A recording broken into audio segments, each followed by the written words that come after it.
Hey guys, this is iTrollIX with Rollout Reviews bringing you another LBX review. This time it is Danball Senki, Hyperfunction the Emperor.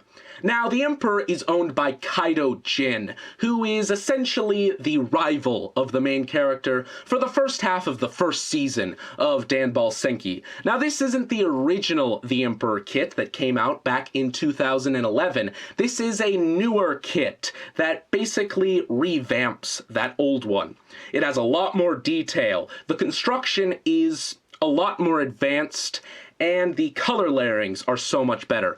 Not very many stickers at all, more articulation, and it has a cloth cape rather than a paper one. So much improved over that old kit. Let's take a look at the instruction booklet here. On the front, we can see the box art looking very nice there. LBX02, the Emperor. If we take a look on the back, we can see some product images of the LBX without its armor and with, looking pretty similar to how it does straight out of the box.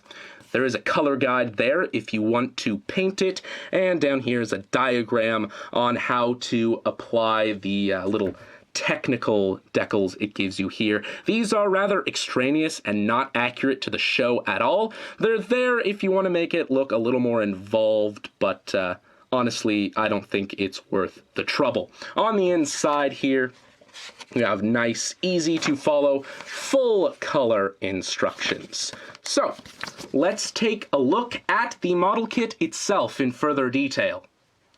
So basically all of the inner frames of the Hyperfunction kits released so far are exactly the same, or more or less. So there's not a whole lot of reason to show off the frame of this guy individually. However, there are a couple differences between the frame of Emperor and the frame of Achilles.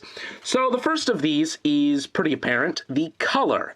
It's a much lighter gray than the dark gray that Achilles' frame has, but a much more subtle and kind of meticulous detail that I think is very cool is that if we pull off the chest section here, and we pull off the little chest cover there, the chip on the inside is not only a different color than the one in Achilles, but is actually a different mold. Now, they didn't need to do this, but the fact that they did is super cool. It really makes the two kits unique on a completely different level, and I like that a lot. So we'll just put this back on here.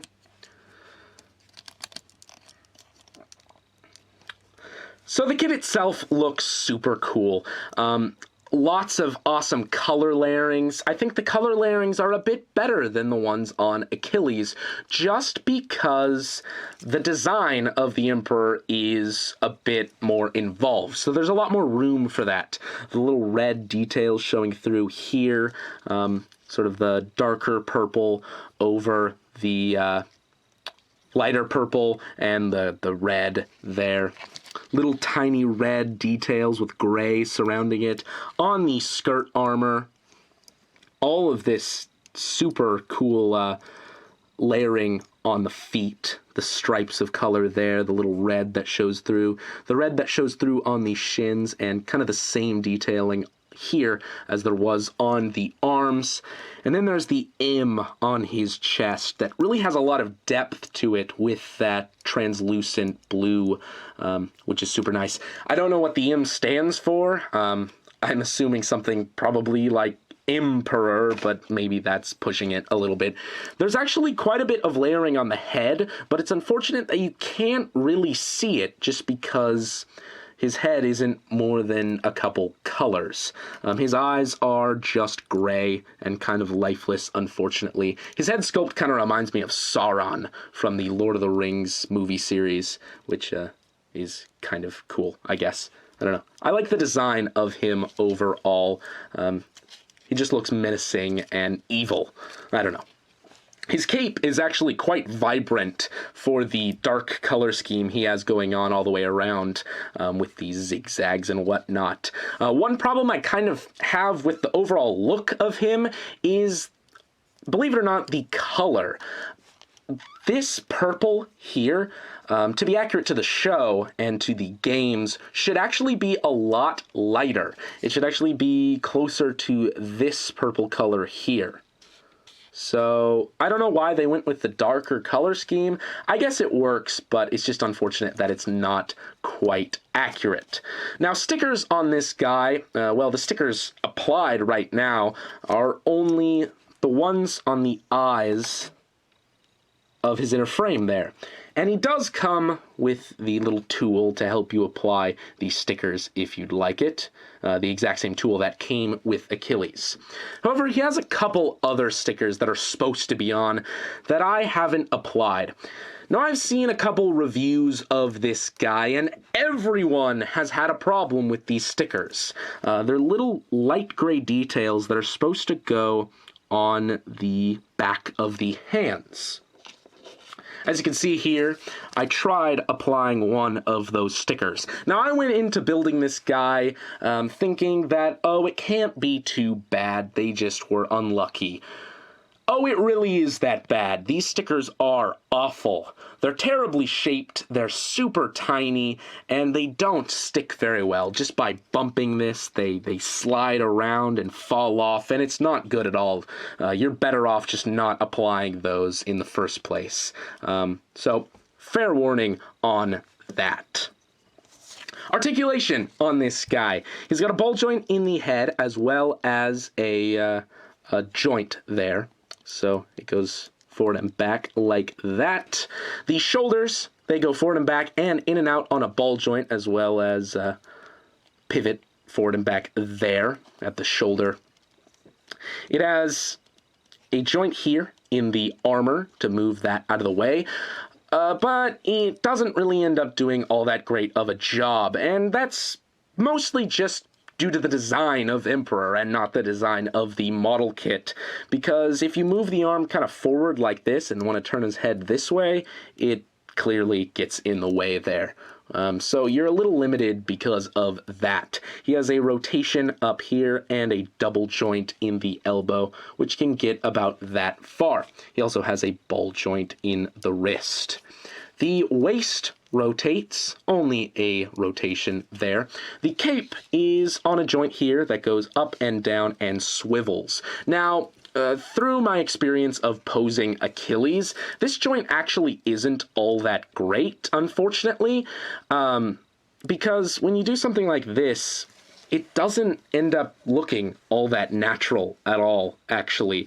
I think it would have been much better if the cape was actually on a ball joint, but oh well, it is what it is. The material of the cape, I'll get back to articulation here in a second, but the material of the cape is actually improved upon over the material in Achilles.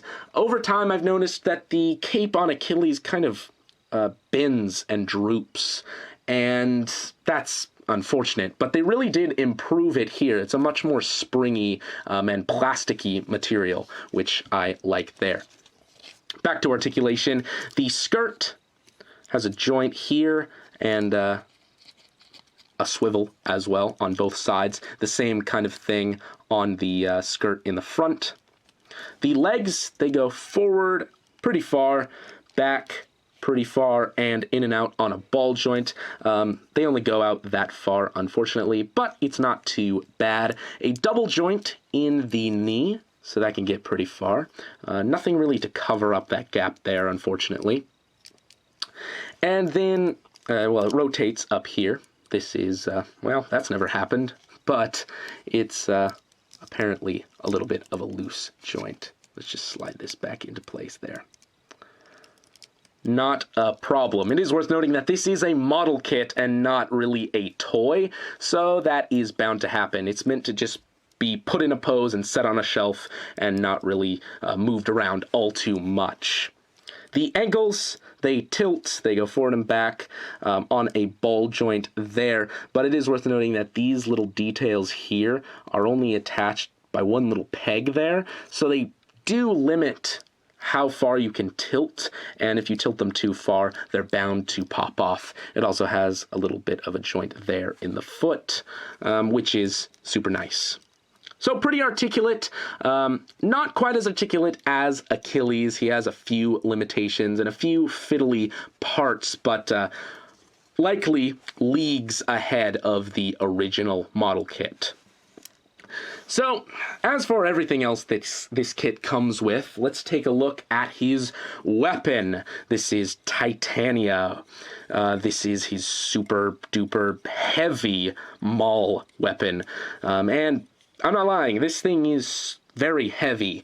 The rod here is actually very thin, and if you hold it at this end, it kind of droops it down because this end is so dense. It has some stickers here, the little blue parts, but they are covered enough that they're not a problem at all. Again, it has some really nice color detailing with the red stripe there, which is plastic, and overall looks very, very nice. Now, as you can expect, he has some problems holding it with the weight. There's quite a few weight issues. It's a very, very heavy weapon. So if we bring his arm out to the side here, you can see it just starts to slowly droop down. So you're going to need something to support it in any given pose, whether it be the ground or his other hand. Again, some very fiddly parts here. This kit is quite a bit more fiddly than Achilles, but oh well. He does come with some extra hands. The first of these hands being these little hands with the thumbs sticking out. He comes with 2 of those, and these replace his holding hands for the maul weapon. They have a little bit of a tilted wrist, and they have an open back. So you take this bit off on the back of the hand there, and you replace that. Again, that piece falling off. Try to get that on a little bit better this time. There we go. So the purpose of these is to allow him pretty much to hold the weapon in this gray part here, because otherwise you'd have to slide his hand through, or you'd have to slide this through his hand, and this is one piece, so it doesn't actually allow that. So instead you put it through the back and then attach this piece. Once again, it's kind of fiddly, because if I attach this piece here, if I manage to attach this, and then I kind of pull this out, this piece just falls right off. So not the most secure of systems, but in the end, I suppose it works. It gets the job done. Again, if you just want to put him in a static pose on the shelf and not really to mess with him all that much, so we can just support that on the ground. You actually can get him in a pose for his attack function where he slams it on the ground and fire goes everywhere. It is possible. He has the articulation in his arms to do that, but it's quite hard and tedious to get him in a position like that, so I'm not going to show that off here. The other hand he comes with is this hand here, this open hand, which has a lot of character to it. I like it. One thing that is a little inconsistent between these replacement hands and his original hands is that this little ball here is actually light gray on these, and it's not there, unfortunately. But same deal with this hand. You pull this off.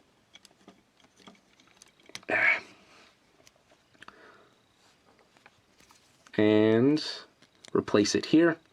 And then just plug this on there. And this hand is super cool.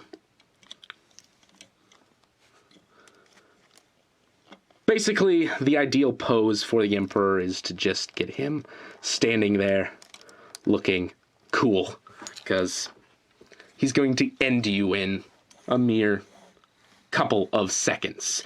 So that is the kit in a nutshell. It's very fiddly compared to Achilles, but it's got a lot of really cool details. It excels in some places and improves upon the hyperfunction idea in some places, like the cape and again, the layerings and the details. But I think Achilles is just a bit more solid. So if that's what you're looking for, you might want to go for Achilles. And I also think Achilles is a bit more of an essential character, so you might want to go for him instead. But here are the two together, finally. But, you know, it all comes down to, why would you want one without the other? They are a rivalry, and they look fantastic together on the shelf. I'm really looking forward to future releases in this line, because these two kits have just knocked it out of the ballpark. That said, there's just, I don't know, there's just something about them. How do I put this? Well, in a word, I guess I'd say they're just not beautiful. Anyway, that is about it, guys, and this is iActual@IX, signing off.